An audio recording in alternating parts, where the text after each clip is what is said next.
Hello everyone, this is Mr. Darius again, and today's business bill focuses a bit on the other side of the classic financial reward systems that we discussed about now. The basic and world-renowned and very familiar, such as wages or salaries or fringe benefits. And we're going to focus today on a keyword that is very loved by the especially by the private sector, should be highly embraced by the public sector also, but it's not always the case, as we can see in governmental institutions. But we're gonna talk today about a keyword: performance, and how performance is tightly linked to a financial reward system is because we're going to talk about performance related pay. Performance related pay. Okay? So this means, what does this mean? This has at its root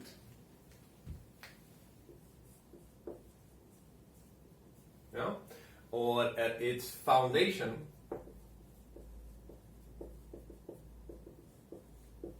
the idea that it involves those rewards, financial rewards, that you receive as an individual as a result of performing above average.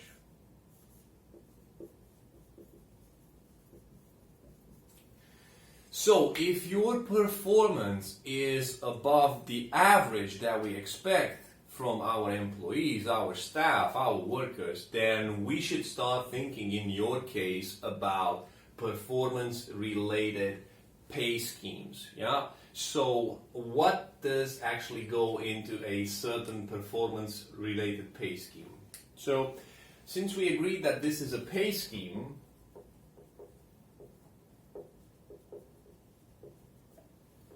okay, the most popular, let's say, performance-related pay that we can put out there for our staff is, first of all, piecework.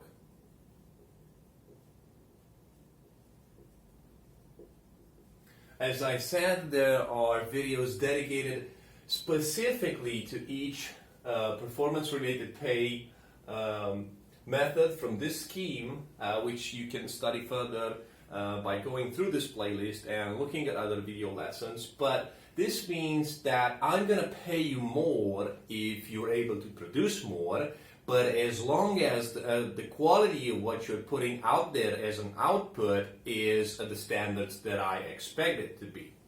The second one would be sales commission.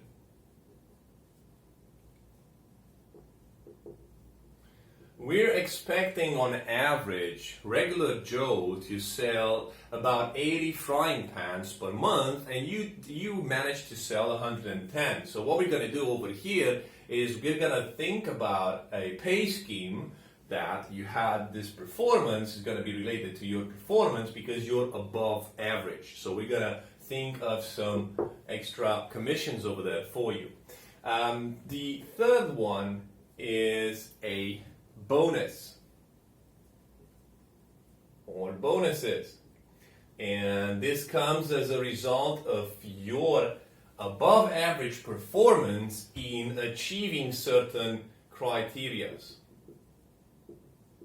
or KPIs, targets that were established together with your managers and with the business owners, that if you achieve them, you're definitely above average as performance, and you should be rewarded in addition for that performance. And last but not least is profit sharing.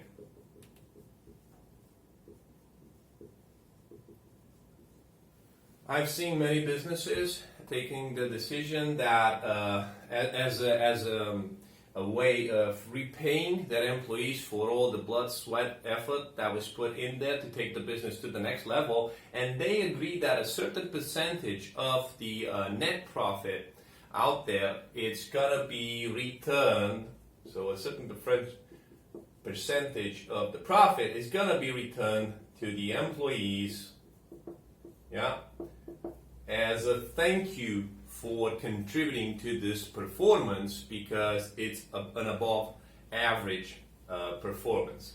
So this being said, these are the most popular ways that we can build a performance related pay scheme, and they depend very much. It can be a combination between them. It can be attached to a classic reward system such as a salary or an already agreed wage over that. And it depends very much how you tailor such a system, depending on the industry in which you are, the business history that you have, the level at which the employees are they entry level, are they seniors? So there are a lot of factors to be taken in consideration over here, but definitely what's important to keep in mind is that if you have people that you know that they're going to perform above average, you got to make sure you have a system on your hands over there that is actually capable of showing appreciation toward them. And of course, the best way to show this appreciation, at least at the basic level, in general terms, I'm not talking that only money counts, is providing them with these extra ways in which they can substantially increase their income within your company. So now let's discuss about advantages and disadvantages of having performance-related pay systems within your company. Okay, so when it comes to advantages, I would say that you would see everybody, at least I mean by everybody, those that are willing, to put themselves and see themselves as a company, as their own business, as progressing from one year to another. I want to be better than last year. I want to have more knowledge. I want to have better skills. I want to be much more experienced. So you will see these candidates much more keen in improving their performance, improving their performance and their skills. Why? Because these are directly linked to bonuses or commissions. If I'm better than that, if I'm better than John over there at building emails which keep my customer over there interested and keen, and shows that he or she can build a relationship with me, I can be much more efficient when it comes to discussing about sales, because I made a very good impression. So that is a skill that it's improving my productivity, my performance, and will attract perhaps a bigger commission or a bigger bonus, or why not even a bigger percentage out of the profit which is shared with us as an employee. So I'll be very keen on making sure that I'm going to improve as an individual. Now, because of this, we will see at company level a significant improvement in individual productivity. Perhaps we'll start seeing that the threshold we had of 8 sales per day for someone, it's something that it's achieved by 80% of the staff, because they're motivated by the bonus that they're gonna get if they're above average in terms of sales performance. So you're gonna start noticing something like this immediately. What I love about it is that this way it helps retain top talent. What do I mean by retain top talent? I'm thinking of the best performance.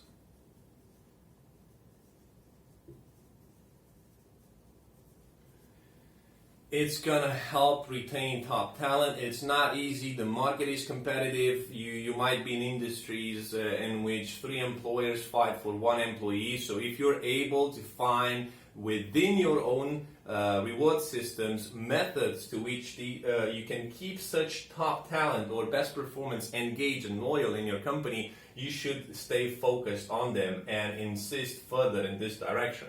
And what I like about this performance-related pay is that it helps me very much, especially if you work in upper management, identify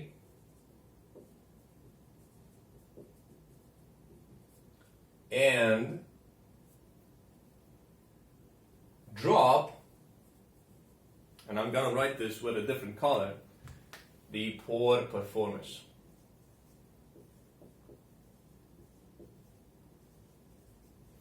In fact, you won't even have to take action over here. The system will just purify itself because they won't be able to keep up with those which are high achievers. So high achievers will want around them different achievers or people that aspire to have best results because they feel this competition is productive and it gets them more commissions, bigger bonuses, and perhaps if they're even entitled to bigger percentages from the price. From the profit sharing. Now let's talk about disadvantages as this way of actually rewarding your employees or your staff. It's not a complete stranger when it comes to disadvantages, and in fact it has some disadvantages that can trigger some serious question marks when thinking from a managerial point of view to take the decision to actually insert such reward systems within your business. So I would say that first of all, it costs time and money. Why? Because it requires appraisals. This means regularly someone dedicated and professional and with experience will have to evaluate. So we'll have to evaluate a candidate's work and performance so they can actually justify if they are entitled to receiving that bonus or commission.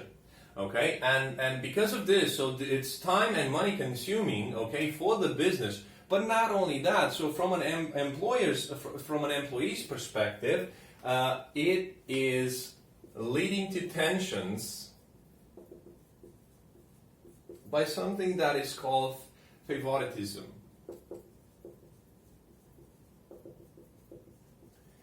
And people tend to see that John has a better relationship with the upper manager that's doing these appraisal schemes, and for that reason his final grade is significantly different than mine. So although this is a very professional person we're talking about and has a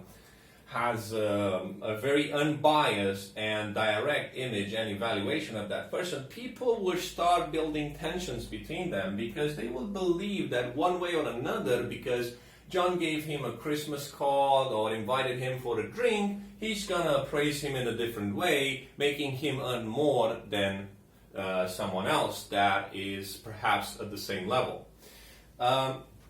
It definitely tends to kill team spirit.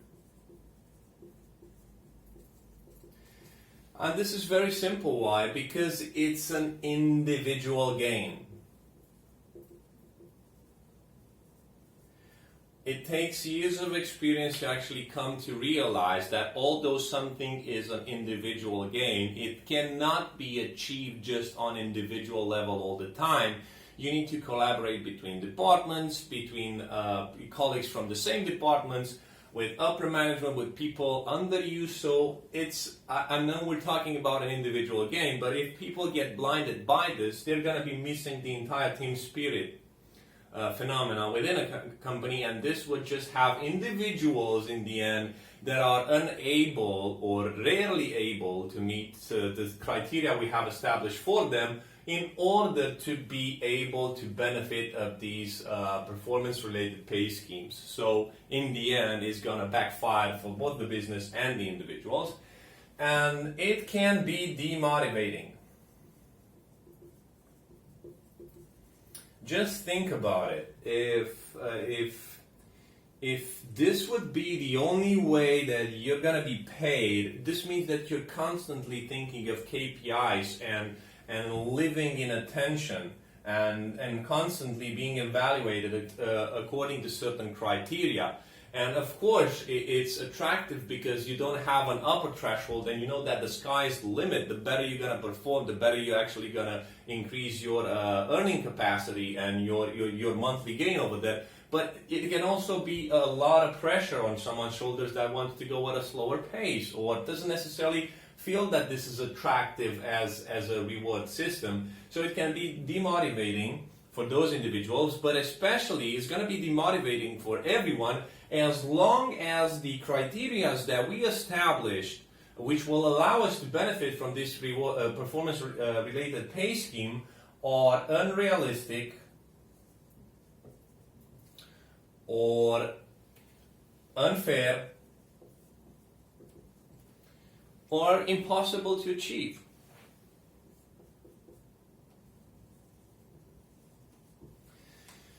In the end, it's very important to decide the combination that suits your business according to the industry, the staff that you are addressing, and the KPIs that you're establishing as a business. It can push people to become best performance, but in the same time it can transform people and make them drop completely the idea of being team players. Make sure you have a fair evaluation and that you are impartial and as a manager when you make these appraisal schemes, and decide who benefits of what and why, because that's going to create tensions within your staff and your company for sure. But make sure that once you identify the poor performance, you don't act as a hothead over there.